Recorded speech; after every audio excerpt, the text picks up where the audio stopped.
안녕하세요. 또스의 내피셜. 오늘 또 재밌는 이야기 가지고 찾아왔습니다. 한번 무슨 이야기인지 같이 보시죠. 자, 세법 개정안이 발표됐어요. 세법 개정안. 인구 감소 지역 주택 비과세 뭐 이런 것도 있고, 또 뭐 미분양 주택 과세 특례 있고요. 뭐 착한 임대인 제도 연장하는 부분이 있고, 여러분이 기다렸던 금투세 폐지안이 있습니다. 그리고 결혼세 공제 신설이 있고요. 그리고 상속증여세 부담 적정화 이런 부분들이 있습니다. 자, 이 부분들 뭐 일단 세법 개정안은 나온 거지만 국회 허들을 넘어야 되는 이슈가 있긴 있어요. 이런 부분들 뭐 쉽지는 않지만 그래도 개정안이 나온 거니까 시장에 미칠 영향, 그리고 또 민주당에서 그냥 오케이 해서 어느 정도 또 허들을 넘을 수 있는 것들은 무엇이 있는지 한번 생각을 해보고, 이런 것들이 주택시장에 또 어떤 영향을 미칠지 다시 한번 점검을 해보는 시간이 필요할 것 같습니다. 자, 일단은 지금 시장에서 화두가 되고 있는 건 상속세가 가장 커요. 왜냐면 상속세가 25년 만에 대수술이란 말이에요. 그래서 여러 가지들이 있지만 가장 제 눈에 띄고 시장에 지금 화두가 되는 건 1인당 자녀 공제 금액이에요. 25년 전에는 상속세 증여세에서 1인당 자녀 공제 금액이 5천만 원이었단 말이에요. 5천만 원. 자, 25년이 지난 지금 딱 10배. 딱 10배 해서 이제 1인당 자녀 공제 금액을 5억 원. 5억 원으로 바꾸겠다라는 부분이에요.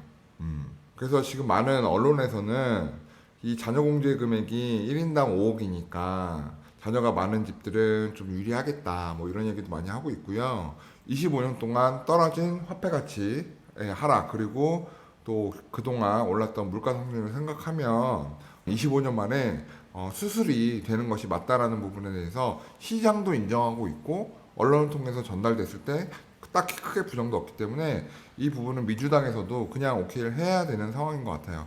다만 지금 말이 나오는 것은 그 과세표준 관해서 30억 초과 하는 부분에서 50%의 상수세를 때렸단 말이죠. 그거를 이제 10억 초과 40%로 바꾸는데, 이 부분에 있어서 이게 부자감세다라는 이제 타이틀을 달고 공격을 하고 있는 것 같아요. 그래서 뭐 이런 부분은 사실 우리가 보는 사람들 입장에서는 나랑 상관없는 얘긴데? 라고 생각하는 부분이라 아마 가슴으로 크게 와닿지는 않으실 거예요.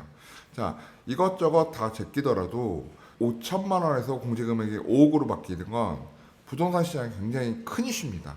물론 주식시장에도 영향이 있을 수 있고요. 자, 어떤 이슈인지 잠시 후에 알아보도록 하고요. 자, 이재명 씨 얼굴 딱 나왔네요.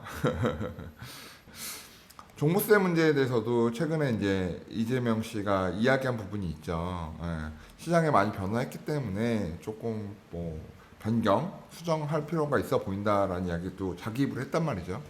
그래서 종부세 문제는 다음에 좀 디테일한 안이 나오면 제가 또 따로 한번 브리핑을 해드릴 거고요, 영상으로. 제일 중요한 건 이 개정안들이 실행이 되고 통과가 되려면 결국 국회를 넘어야 된다는 거.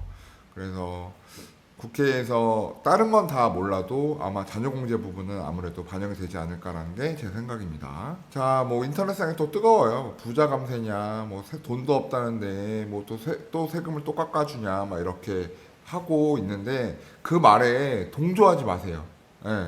왜냐면 부자가 되려면 그냥 무조건 정책을 거부하고 시장 상황을 거부하고 이러는 게 아니라 바람이 오른쪽으로 불면 오른쪽으로, 왼쪽으로 불면 왼쪽으로 또 정할 수 있어야 되거든요. 그래서 저희가 지금 생각해야 되는 건 25년 만에 상속세 대수술에서 5억 공제는 어느 정도 시장에서 다 받아들여야 되는 부분인 것 같다. 그렇다면 그 다음에 생각해야 되는 거, 아무도 얘기하지 않는 거, 갑작스런 유동성의 이동이 터진다는 거예요. 어떤 유동성의 이동? 지금 베이비부머들 은퇴에 대한 얘기들이 많은데, 베이비부머가 아니더라도 그동안 상속증여를 못했던 분들 굉장히 많을 거란 말이죠.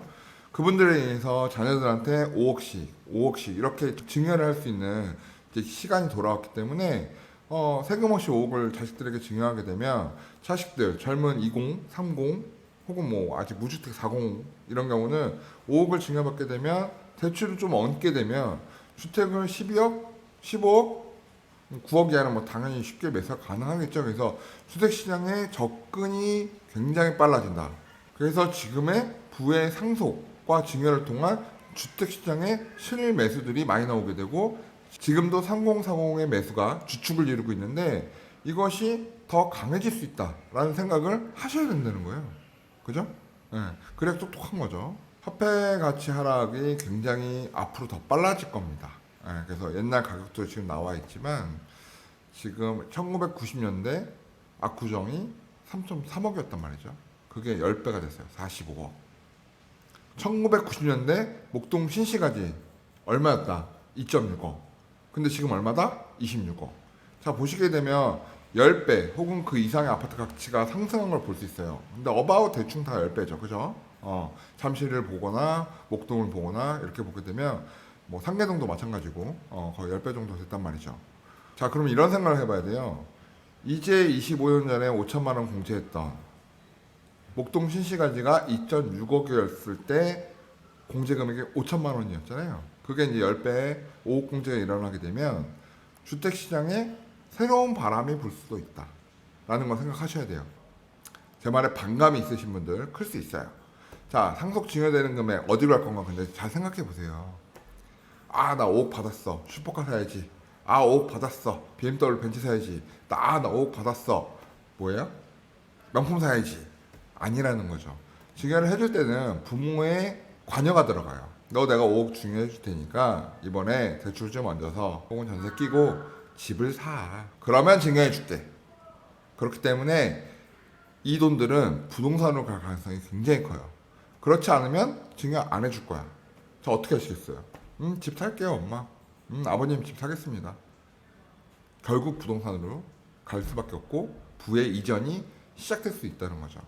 자, 국회 문턱은 넘어야 돼요. 하지만 내년부터 이 부분들이 부동산 시장에 또 다른 매수를 할 수 있는 트리거가 되지 않을까 생각을 또 해봅니다. 그래서 화폐 가치 하락에 대한 부분을 여러분도 인정을 하셔야 돼요. 그죠? 그래서 이 부분에 대해서 다시 한번 생각을 해보시고, 그러면 또 10년 뒤에 그리고 또 20년 뒤에 화폐는 어떻게 될까? 화폐 가치는 어떻게 될까? 이런 생각을 또 해보시게 되면 지금 부동산 가격 싸지 않아요? 싸지 않지만 또 비싸다고도 생각할 수 없는 부분이 존재한다는 거죠. 자, 오늘은 상속세 개편 가지고 여러분하고 시장에서 생각해 봐야 되는 점을 한번 같이 이야기를 나눠봤고요. 다음 시간에는 더 재밌는 얘기로 또 찾아오겠습니다. 자, 여러분 오늘은 감사합니다. 좋아요, 구독, 얘기 좀 해. 오늘의 영상 도움이 되셨나요? 구독과 좋아요는 저희에게 큰 힘이 됩니다.